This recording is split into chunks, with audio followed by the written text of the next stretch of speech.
The Lord be with you. And with your spirit. A reading from the Holy Gospel according to John. Glory to you, O Lord.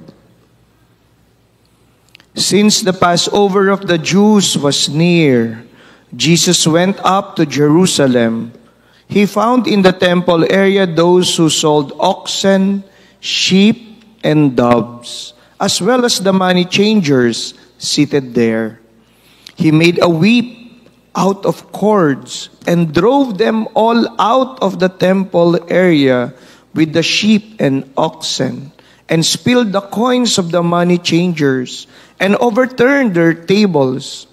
And to those who sold doves, he said, "Take these out of here and stop making my Father's house a marketplace."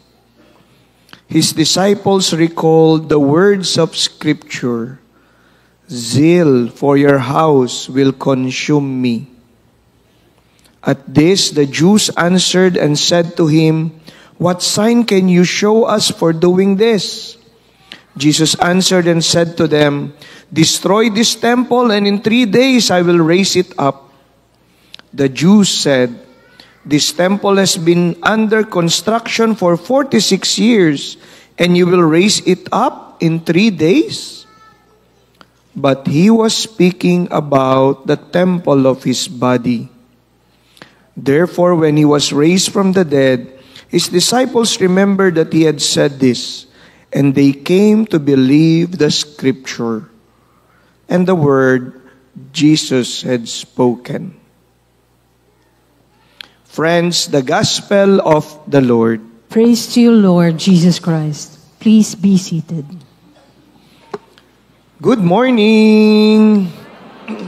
Grabe, kahit ang super typhoon, hindi kayo kayang pigilan to join and be with the Lord.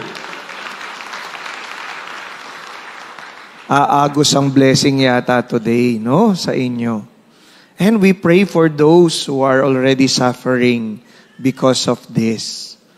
May mga initial videos na po akong nakita from some of our Salesian priests sa Don Bosco Naga. Ang lakas ng ulan niya at ang lakas ng hangin na dala niya. Kaya we continue to pray, especially sa populated area like Manila and Central Luzon. Huwag naman po sanang masyadong mapinsala. Pakisabihan ng katabi, pakisabihan, "You are my home." Di ba siya napaganon? "You are my home." Grabe, pag sinabihan ka ng ganon, no? "You are my home." Dapat mag-react ka, Pakibati din ang katabi, "Happy Feast Day!" Today is the feast day of dedication of the Basilica of St. John Lateran in Rome. Siguro marami sa inyo, Di ba usually ang mga feast, mga saints, no? Usually mga feasts about Jesus, about Mama Mary. Bakit ito? Anong meron? Tapos St. John Lateran. Di ba parang masikat ang St. Peter's Basilica? Bakit St. John Lateran? Why? Because St. Peter's Basilica, St. John Lateran is the mother and head of all churches in the world. Hindi St. Peter's Basilica. Why? Because St. John Lateran is the first basilica of the church. Noong 300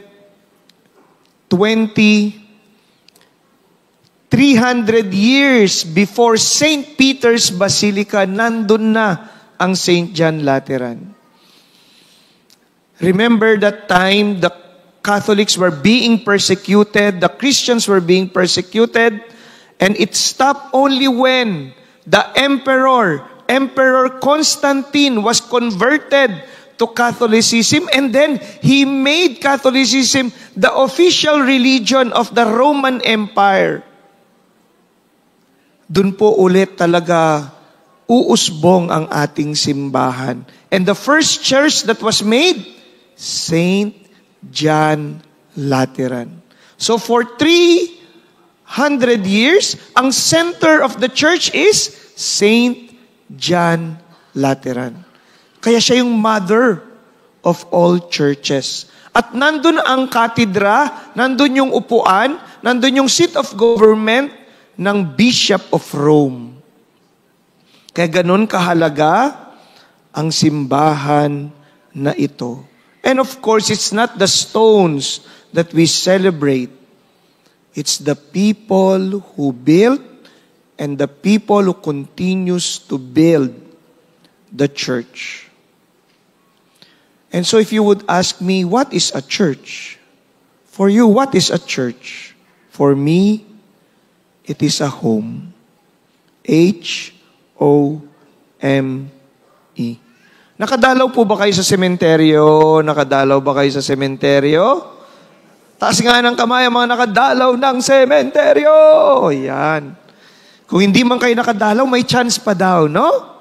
Mag-text lang ng dalaw sa 2366. At may options ka, no? Option 1, dudungaw siya sa bintana. Option 2, hihilahin niya yung kumot mo. Option 3, kikilitiin na lang niya yung talampakan mo. So just text 2366 ha? Text dalaw.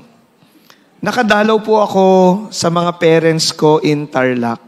At alam nyo, first time kong dumalaw sa bahay namin sa Tarlac after 5 months.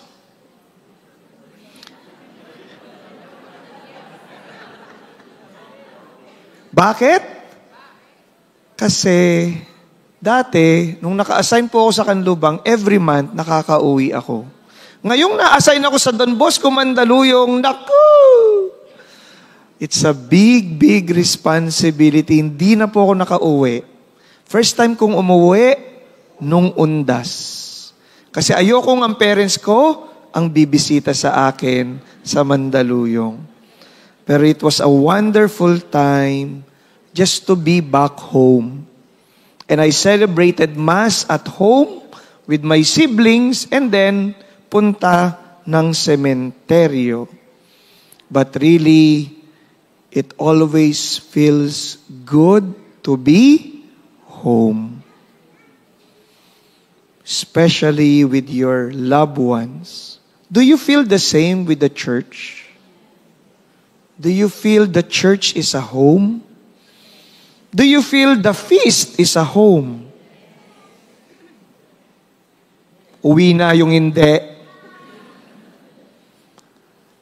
Pero sana, maging home ang simbahan, maging home ang feast to everyone. Ano ba ang home?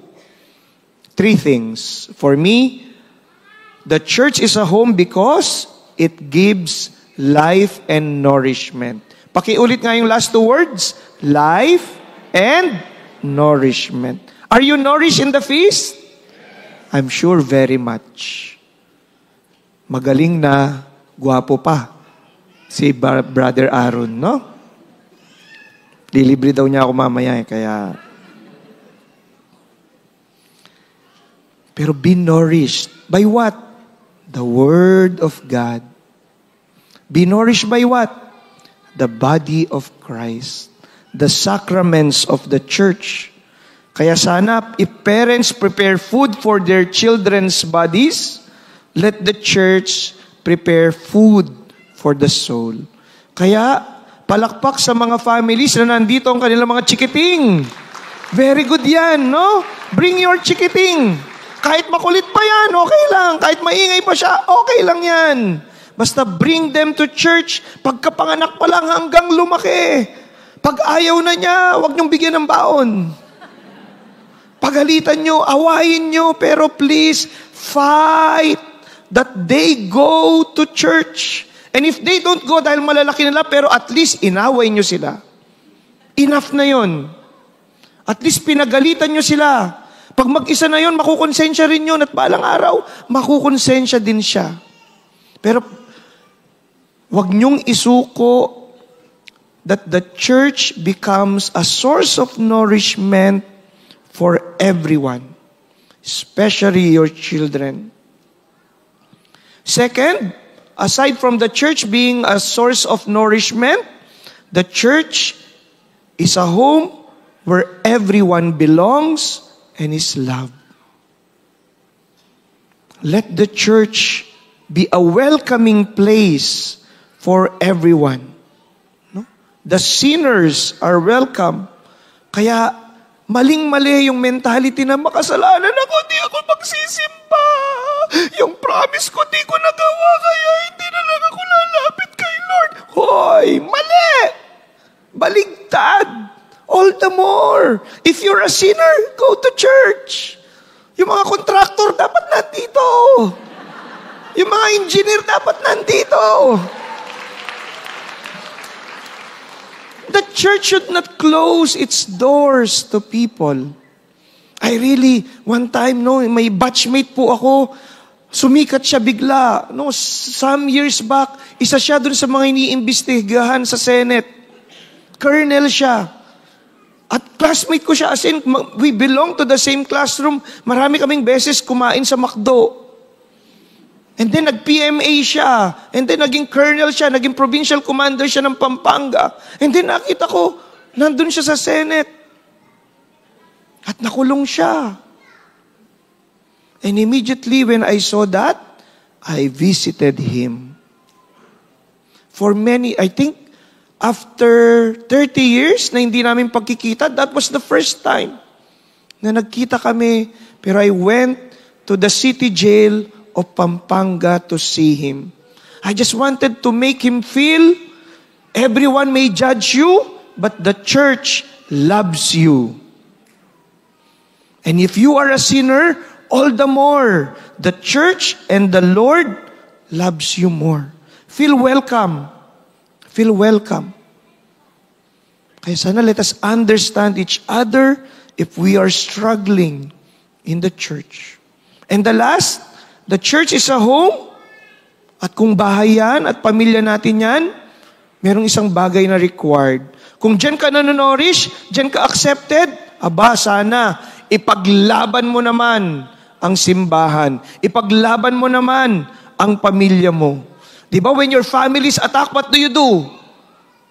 You fight for your family. You fight for your home. And that is what is being expected of us. Look at the Lord.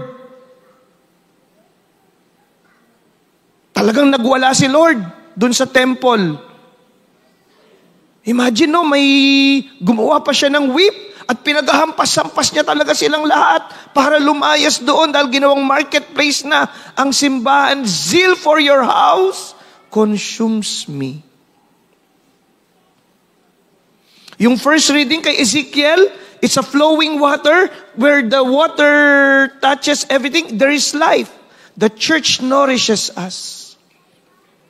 In the second reading, letter ni St. Paul to the Corinthians, each one is the temple of the Holy Spirit, and we are the builders of the church. And so, the church is a place of acceptance. And lastly, the church being a home, we need to defend the church. Kaya sana, tayo yung pinakahuling nagki-criticize sa church. Ay, si Father, kasungit niyan. Wag naman. Ay, yung mga nagsiserve dyan, chismosa, wag naman. Ay, yung mga nandyan, scandalous life. Wag naman. Defend the church rather than criticize it. Recently, in a church where I celebrate masses, may nakilala kong isang employee. At kinwento niya sa akin yung nanay niya na taga dyan sa Sukat. And I was so inspired by her story. Ang pangalan po niya, si Sister Tere. Si Sister Tere had 4 children. From Cebu, they transferred to Manila because of the work of the father. Kaya lang, some things happened. Ang tatay needed to resign from work. Si Mami, full-time teacher sa isang school. Pero si Mami fell in love with her work in the church. At yung parish priest nila, pinakiusapan talaga siya to build communities in the church. So, anong gagawin ni Mami? Hala, nawala na ng work si Daddy. Tapos, eto pa ang simbahan, hinihingi ang tulong niya.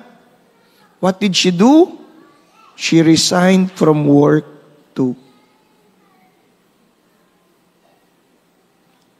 And dedicated her whole life serving their parish, building the church. She studied at Don Bosco Center of Studies for more knowledge in catechizing people. So that people said, paano yung mga anak niya? Paano sila mabubuhay? Alam niyo nung ginawa niya? She woke up earlier than before. She would cook food, she would wash the clothes, clean the house, and kapag ang mga anak nasa school na, she would go to the parish and serve. At hindi sila pinabayaan ng Diyos. Now all her 4 children are doing very, very well in life. And they are all serving in their church and in the churches where they are near. While she was telling me that story, nagkaka-goosebumps ako. And I told her, I think pwedeng introduce for canonization ang mami mo. That is how Sister Tere served and loved and defended the church. As we continue our Mass, let us think of our role in the family of God. Sana, after some time na you are nourished, after some time na we receive, tayo naman ang magbigay. Let us make the church a home for everyone, where everyone feels accepted, feels nourished, and truly they feel the love and presence of the Lord.